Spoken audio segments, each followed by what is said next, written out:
যারা ভারতের অনুগ্রহ লাভের ইঁদুর দৌড়ে লিপ্ত হলো তারাই বাংলাদেশের সবচেয়ে র্যাডিক্যাল অ্যান্টি ইন্ডিয়ান ফোর্সকে কোণঠাসা করার মিশনে নেমেছে। আপনারা দেখেছেন কিভাবে তারা ভারত প্রশ্নে নতজানু নীতি নিয়েছিল। আমি সেই সব স্মরণ করিয়ে দিয়ে আর তিক্ততা বাড়াতে চাই না। মনে রাখবেন, আমি ইলিয়াস বাংলাদেশের ব্যাপক মানুষের সমর্থনে বৃহৎ রাজনৈতিক দলগুলোর মুখোমুখি দাঁড়িয়ে একরোখা বিরোধিতা করে যাওয়াতেই ভারত প্রশ্নে সবার সুর পাল্টাচ্ছে।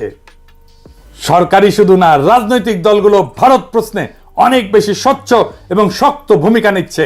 আলহামদুলিল্লাহ। ভারতের এই যুদ্ধের কৌশল এবং অভিষ্ট লক্ষ্য যদি আমরা বুঝতে অক্ষম হই, বাংলাদেশের রাজনৈতিক দলগুলো যদি তাদের ক্ষমতায় আসার অসুস্থ প্রতিযোগিতায় ভারতের আশীর্বাদ পাওয়াকে দেশের স্বার্থ রক্ষার চেয়ে বেশি গুরুত্বপূর্ণ মনে করে, তাহলে হাজার হাজার তরুণের তাজা রক্তের বিনিময়ে অর্জন করা প্রিয় মাতৃভূমির দ্বিতীয় স্বাধীনতা আবারও বিসর্জন দিতে হতে পারে। তাহলে আমাদেরকে আবারও পরাধীনতা বরণ করতে হবে। হাসিনার চেয়েও খারাপ আরেকটি অপশাসকের কাছে আমাদের জীবন, স্বাধীনতা ও ইজ্জত বন্ধক রাখতে বাধ্য হতে হবে। আমরা তা চাই না, আমরা কোনোদিন তা হতে দেব না। আমরা অবশ্যই তা প্রতিরোধ করব জীবন দিয়ে হলেও। বাংলাদেশ শুধু একটা ভূখণ্ড না, এটি একটি জ্বলন্ত আদর্শ, একটা সংগ্রামের প্রতীক। হাজার হাজার ছাত্র জনতার রক্তের বিনিময়ে অর্জিত এই মুক্ত মাতৃভূমি আমরা কারো পদতলে সমর্পণ করব না।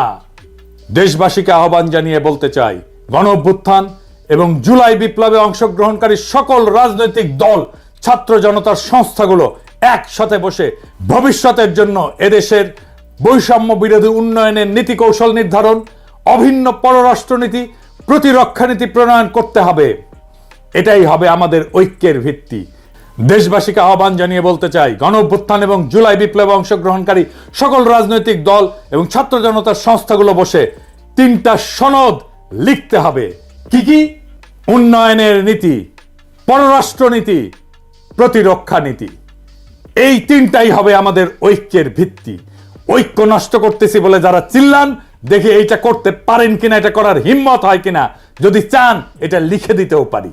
ঐক্য ঐক্য করে চিল্লান, কার ভিত্তিতে ঐক্য, কেন ঐক্য, সেটা ক্লিয়ার করে বলতে হবে। আর এইবার মেহেরবানি করে লড়াইয়ের সব স্টেক হোল্ডারদেরকে সম্পৃক্ত করবেন এই 3টা নীতি লেখার জন্য। এই 3টা নীতি বা 3টা সনদ লেখার জন্য জাতীয় ঐক্য তখনই সম্ভব হবে যখন একটা লিখিত বা অলিখিত চুক্তি বা সনদ বা চার্টার থাকে। নবী করিম পিস বি আপন হিম একটা চার্টার করছিলেন, মদিনা সনদ। এইরকম একটা সনদ বানান। বাংলাদেশ মুক্ত হয়েছে শুধুমাত্র ভোটের জন্য না, বাংলাদেশ মুক্ত হয়েছে একটা নতুন রাষ্ট্রের জন্য। এটা আমাদের জাতীয় মর্যাদা, স্বাধীনতা এবং ভবিষ্যৎ প্রজন্মের জন্য। এই লড়াইয়ে আমরা জয়ী হবই। দেশবাসীকে আশ্বস্ত করে বলতে চাই, আওয়ামী লীগের প্রত্যাবর্তন আর ভারতীয় আধিপত্যবাদের নতুন অভিষেকের চেষ্টা করলে বাংলাদেশ বুক চিতিয়ে প্রতিরোধ করবে। প্রয়োজন হলে আবারও দেবে 1 নদী রক্ত। তবুও সেই আওয়ামী শাসনে, ভারতের দাসত্বের জীবনে কখনো ফিরে যাব না। হয় মুক্ত স্বাধীন মাতৃভূমি অথবা মৃত্যু, এর মাঝামাঝি আর কিছু নাই। ইনকিলাব জিন্দাবাদ।